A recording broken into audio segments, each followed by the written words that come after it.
Okay. Hi everyone. Thanks for coming to my session. Appreciate that. All right. So what are we going to talk about? We're going to talk about content migration, and I'm going to specifically talk about a solution that I've been working with that involves two Alfresco tools or modules that you can combine to create your own content migration solution. And so we're going to talk about the bulk importer a bit, which you probably already know a lot about. So it's not going to be too much talk about it, a little bit about customizing it. And then we're going to dig into the Alfresco Batch Processor, which is probably something that's a bit more new to you guys. Right, so a little bit about myself. So I work for a London-based Alfresco consultancy called Ixxus. So we specialized in publishing media sector. So we do complete publishing solutions for different publishers across the world. So we do things to make it possible for publishers to get their books online. That's what everyone wants to do these days. I got 7-8 years experience with Alfresco. So I've been digging into different parts of the product, document management, workflow, records management, pretty much the whole spectrum of functionality in Alfresco. I actually started out building email integration with Alfresco. So we wanted to integrate an IMAP and SMTP server with Alfresco. So I started out with that. That was before Alfresco actually had that functionality. Then we had a talk with them, and they thought, that's good. We'll do that ourselves. And that's how they do a lot of the stuff that's core to Alfresco. Then I thought, OK, I'll put some of my stuff that I've learned together in a book. So in 2011, I created this book, Business Solution. Then PAC, the publisher, came back, can you write something about CMIS? So I did that, which is interesting because it's quite good for integration of all kinds of stuff in the content management space. I have presented before at the summit. So the first summit, 2011, I presented a customization of the upload dialog, lots of JavaScript and stuff. So if you're interested in that, look it up, probably still relevant. 2012 doclib customization, so if you like to dig into that, you should look it up. And last year, I presented about enterprise application integration with CMIS. I did some of these certifications also to kind of see how much I know of the whole Alfresco product. It's good as a baseline if you're meeting people and they're certified. Now, what are we going to talk about? So content migration. So the first part of my talk is going to be a little bit about introducing these products, the bulk importer, see what we can do with it, and then look at the batch processor. What is it and why is it useful? And when I've done the introduction, I'm going to dig into the bulk importer, see how you can customize it a little bit to capture some more metadata. After that, we're going to look at the batch processor and see what you need to do to use it. And finally, a bit about planning a content migration, because it's not just something you decide to do one day and then go ahead. All right. OK. So content migration. You will most likely come in contact with this in every project. Your clients, customers, they're going to have content, legacy content that they want to bring into Alfresco. And you're going to have files in the file system. You're going to have metadata in databases, maybe in web services and all kinds of places. And when you import this into Alfresco, you probably want to do some form of restructuring. You want to classify it. Maybe you have an enterprise-wide taxonomy that you want to use to classify your new documents when they're ingested into Alfresco. You're going to need to preserve metadata, not just the last modified date. You're going to need to do better than that because of how it's integrating with Active Directory and how people are going to use your files and so on. So we're going to look at that. Also, you might think, let's just drag and drop it into Alfresco. Isn't that enough? There's loads of these interfaces you can use to ingest content in Alfresco, but they all have kind of disadvantages and limited functionality. So often with all these tools, you're losing all metadata when you get the content into Alfresco. Now, when you do a content migration, you want some kind of audit log, some kind of register of what happened, did something go wrong, did all files get migrated into Alfresco properly, and so on. Right, so one solution that I've been working on a bit is to take the bulk import tool as the main tool to get all the files into Alfresco. That's what it's good at. And then use this so-called Alfresco Batch Processor to do the actual restructuring of content and applying metadata. So bulk import will put it in one folder or folder hierarchy, depending on how it looks like in your shared drive. And then your batch processor will take this and transfer it where you want it in Alfresco, do some classifications at the same time based on metadata in any kind of source you can come up with. So usually this source here will have a reference to a file here. So you have your metadata there, which reference a file here. You just need to combine those two into one solution, and that's what we're going to talk about. Right, so why do you want to combine these? With the batch processor, couldn't you just use that one to ingest the files also? You could, but why would you build something that's already there and that's actually using the batch processor behind the scenes? So let's use the bulk import tool because it's very, very good at a fast pace, high performance importing content, so we can use it for that. Then we can build our solution that applies the metadata and does restructuring and all that with the batch processor. So that's why we combine these two. Now, if you haven't come across the bulk import tool, this is kind of an update for you here, what it is. So basically, it comes with Alfresco from version 4, I think. And via web script, you can access a page where you tell the system, I have this network share with my files.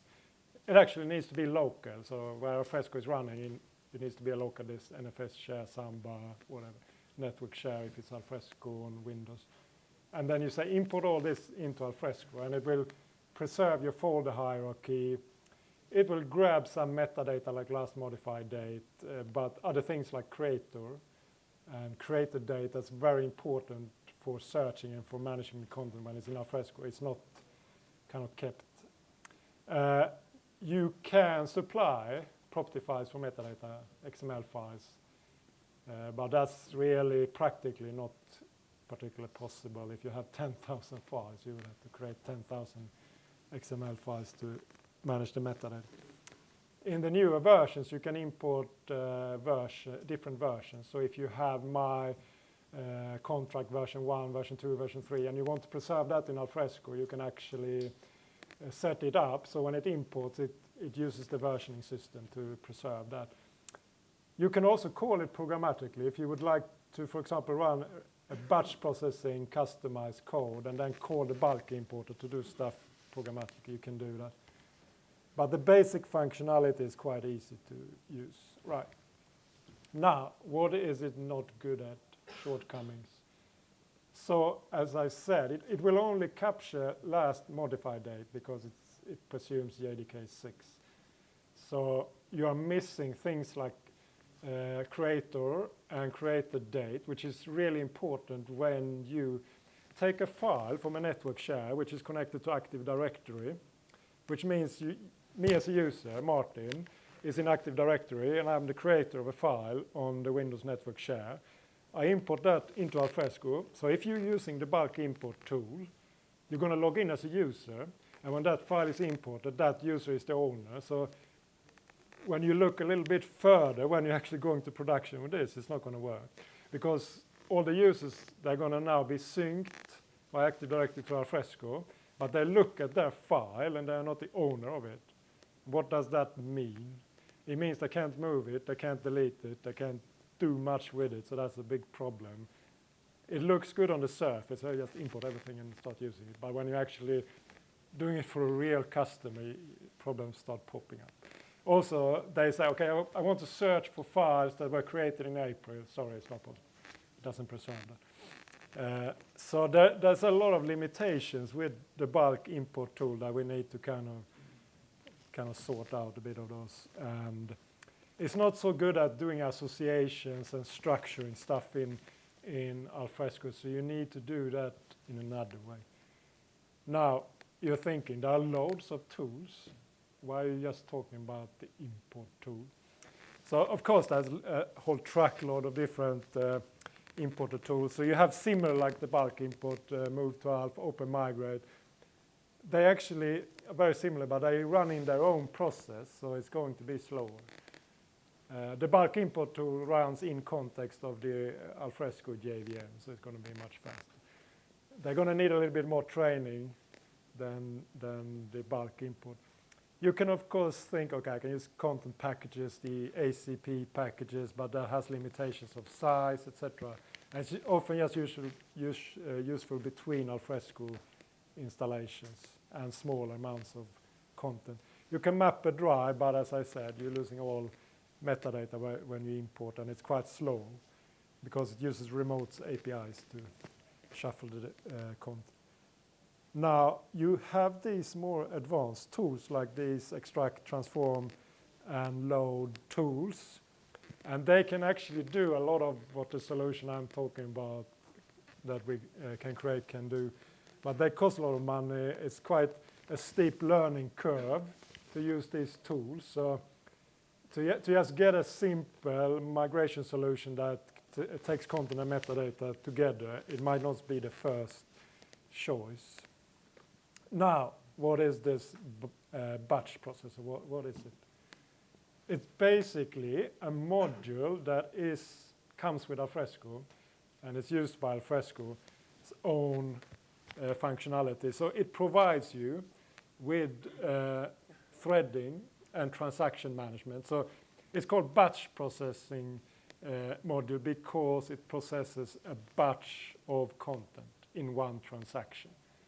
So it processes, for example, 100 files in one transaction via the retrying transaction helper that's available in Alfresco. So it's kind of fault tolerant also.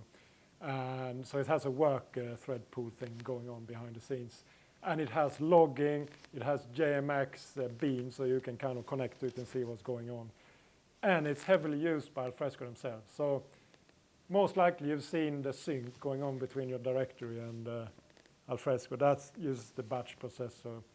And lots of other stuff, like the bulk import tool also uses it. So after this, if you want to find lots of examples of how to implement the batch processor more than what I've talked about, you can just search through the source code, and you'll find lots of examples of that.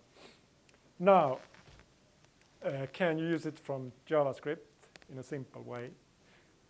Yes, there is some community efforts. There is one guy who's created a JavaScript kind of top of this.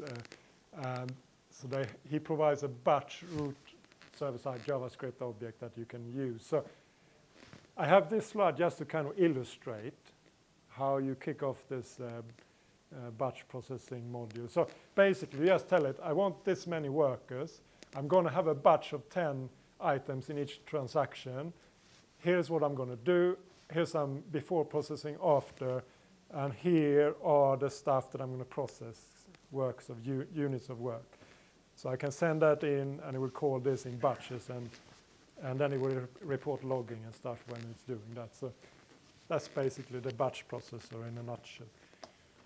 Now, that's the introduction. So now I'm going to talk about the bulk import tool, how we can actually improve it a bit to capture created date and creator owner, basically, by using a little bit more than JDK6 features. So if you look at it now, you'll see that it captures the file name and last modified date, and it sets all the other dates and owners to the dates to last modified date and owners to whoever logged in with the import tool. So that's not very useful, because if you import 10,000 files, they're going to get the same owners as you who logged into the bulk import tool. So it doesn't fit well with integrating with Active Directory and so forth.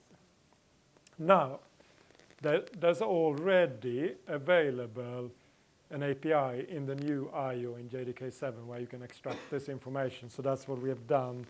And we have updated the bulk import tool to be able to capture that. So you can capture created date, modified, and then owner you can set to all those create, modify, own.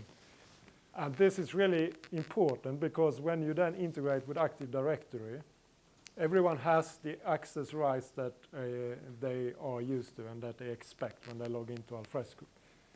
So what do we need to do to achieve this? There's a couple of classes here that we need to update. So you're going to get your hands dirty if you're going to do this. You need to get the source code for your particular version of Alfresco and kind of extract those classes and then do a little bit of updates in it. It's going to come up some code here now which you probably can see from the behind. Can you see it? Probably not. Okay. So basically what we are doing, we're adding one metadata field to capture the content file owner. And what we do here, we're using some, for example, basic file attributes from JDK7 stuff to extract created date. And we use files get owner to get the owner. And then we set that up in the metadata when we are scanning the files. So this slide will give you all information what you need to update to achieve this. It's not very much, actually. Then when you've done that, you need to use that in the importer. The guy who's importing all the content needs to know about this new metadata that we are collecting. So you're going to have to do some updates here to capture the file owner. And what you need to do also, there's going to be a little irritating domain prefix on the username. So when you start off, if you don't account for that, it's not going to work because you get usernames with the domain in front of it. So you need to strip that off and then set the username properties there. And that's all there is to it. And this is where you need to update the new classes in this jar here, the repository jar. So you need to just take it from your version, extract it somewhere, and you have compiled these classes against the SDK. And you then update those, and then you jar it up again. Make sure when you jar it up that you use this jar tool here and not some zip stuff because it won't work. Right, and then when you restart Alfresco and import, you will have all these extra metadata captured, which lines up well with Active Directory and so on. Now, there's another problem that you might encounter. Let's say now, okay, I have my Windows share and I have my Linux box with Alfresco. And you know the bulk import tool needs to have the files it's importing accessed locally. So you might say, okay, let's just ship them over to a Samba drive or an NFS share or whatever. And that's not going to work because your Samba share is going to use Linux credentials and stuff. So you're going to lose all the metadata there also. So how can you solve this? So, okay, you're looking at this slide and you're thinking he did not participate in the presentation training course because he has 2,000 words on. They told me not to have it, but I think it's good if you look at this after the presentation, you can read a bit more. But basically, if you want to still use Samba, you can use Samba 4 maybe. I haven't actually tried it, to be honest, and connect to Active Directory and then maybe get that to work. But I got another solution for you. There is another tool, the bulk exporter, that you can make use of. So you got your Windows share here.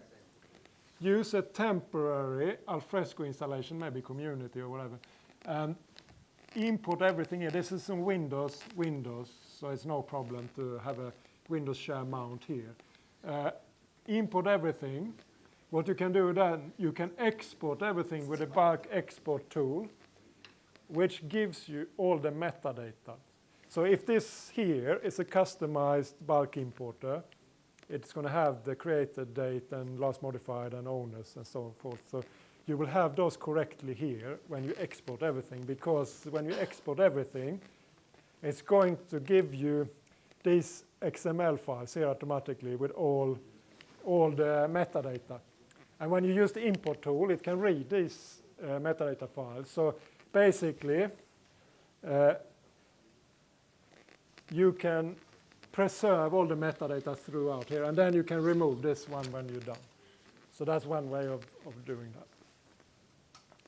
Now, okay, so we now got the left side, the content is in, we got the metadata we can get from the files. What we probably want to do now is the information architecture has changed. We have a new structure here.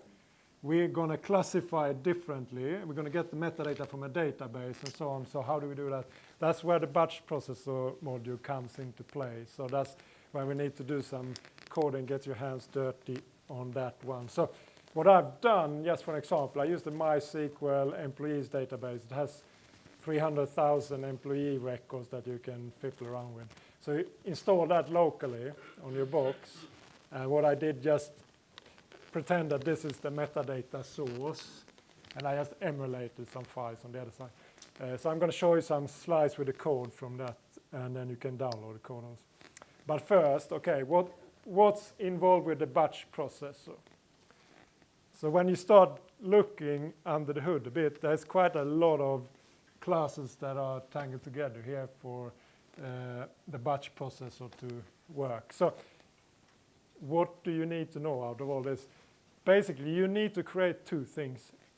One guy, work provider, that's going to provide the batch processor with the units that it should process. Basically, here are all the content metadata items that you should process.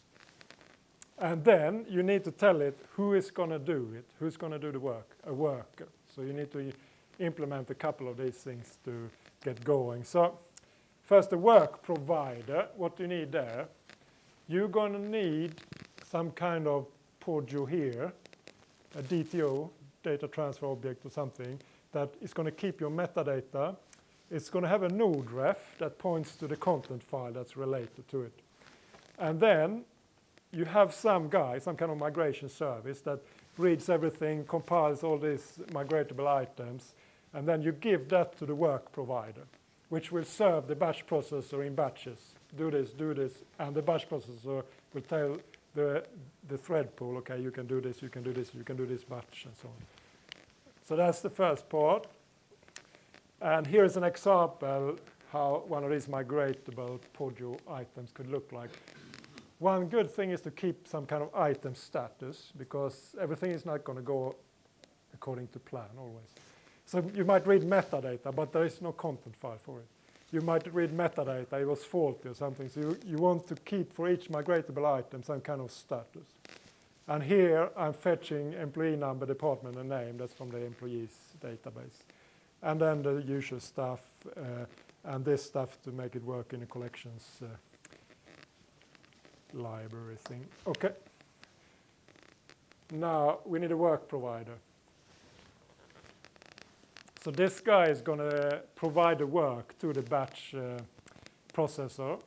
You can see everything is synchronized here. So it's going to work if you have several threads pounding it in here, asking for work to do. So basically here you are working with a list of migratable items that you define. There's a lot of parameterized stuff here, but you're familiar with that, right? So here we specify the batch size. Basically that might be 100 in our case, so it will serve 100 items to process to the different worker threads. Now, we need somebody to do the work also, so that's when the worker comes in. It has a method called process, which takes one of these migratable items, and then in that method you need to implement what should happen. Basically, you need to implement where you go from your bulk import directory to your new structure. You need to implement what should happen there, like classification, renaming of files, and other stuff. Here's an example implementation of a worker. I usually use a migration service. I don't keep all the stuff here, just to keep it clearer. So I have a migration service that will give me everything that should be processed, and it will also have a method what it should do when it does the actual migration, and that's what I'm calling here, import main contract, for example. And I'm telling it, here's the new top folder now. This is not the bulk import top folder. It's a new folder where you should migrate all the content to there and classify it and restructure it. Right, so this is in Java how you actually kick off the batch processor. Up here I'm just fetching where is the bulk import content and where is the new place where I want to put it after it's been classified, etc. I get all the items via migration service. That's just a standard like a node service or whatever, a Spring service. And I get a list of that. I'm telling it, okay, how many workers am I going to have? 4. Okay, how many items in each batch, in each transaction? And then I kick it off by first creating the batch processor here with the work provider, so it can get some work to do. And then I say process, and here are the worker. Right. Now, a little bit about this migration service. It's not directly linked, but it's good to see a little bit. So this will contain things like selecting the metadata. This is from that employees. If you're going to run this, you might want, I set it to 30,000, but it's running forever. So you might want to take it down a bit.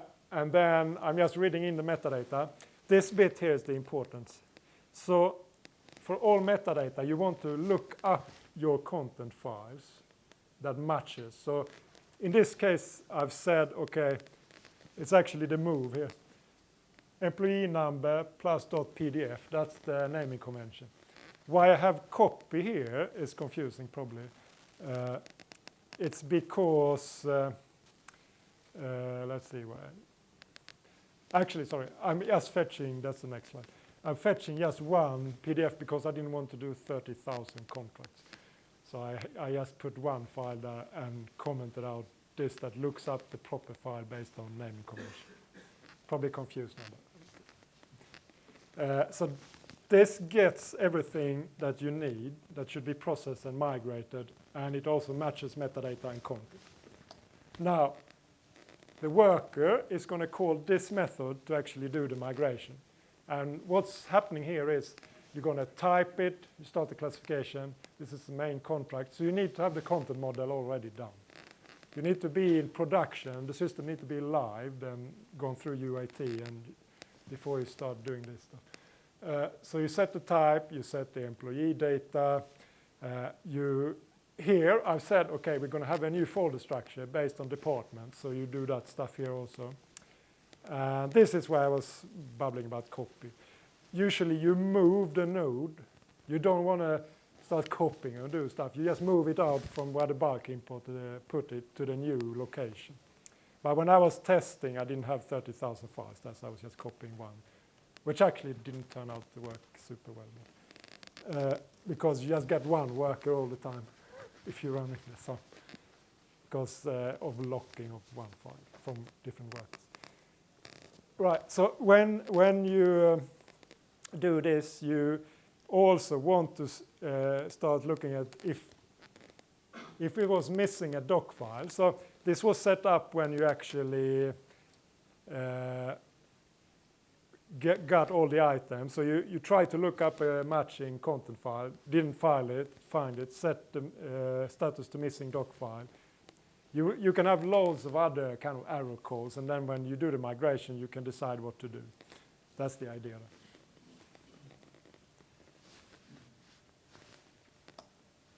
Right, so now you got the basic structure for everything. You got the bulk import, you got the batch processor, you created everything. How do you kick it off? Usually, you create a web script. So Java-backed web script. So basically, I'm putting everything together here.